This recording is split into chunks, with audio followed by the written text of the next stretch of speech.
sa punto de vista ng mga abogado, no, ang question kasi is bakit matagal magsampa ng kaso dun sa mga nagnakaw?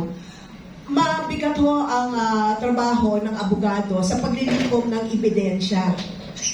Kailangan kumpleto ang iyong ebidensya, dokumentado, dapat may mga sinumpaang salaysay. Kung conspiracy po yan, no? Sino-sino ba ang kasama dyan? Ano ang kanilang naging parte? Mamali ka kasi ng ebidensya, mababasura yung kaso.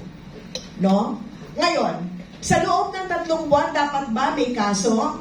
Depende po yan, ano na ba ang nakuha nilang ebidensya. Dahil ho, hindi tayo parte ng kanilang investigasyon, hindi ho natin masasabi kung sapat ba yung panahon na dapat sa loob ng 3 buwan, meron na dapat nakasuhan. Ngayon, sa usaping pagpaparusa, no, o pagpapakaso dun sa mga nagsasalita, madaling kasuhan ng libel. Bakit? O kaya yung cyber libel, magkaroon ka lang ng isang quotation, isang clip, pwede lang ebidensya yun ang bilis.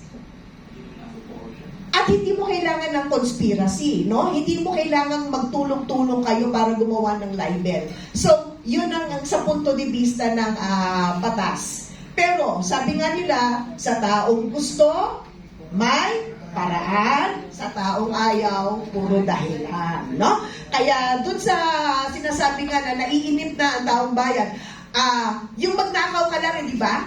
Ang bilis, di ba? Dadalhin ka na, i-inquest ka na kaagad kay piskal.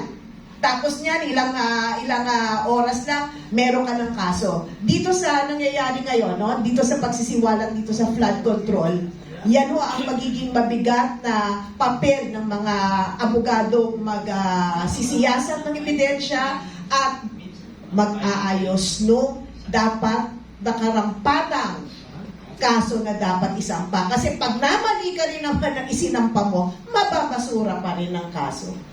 Yan po.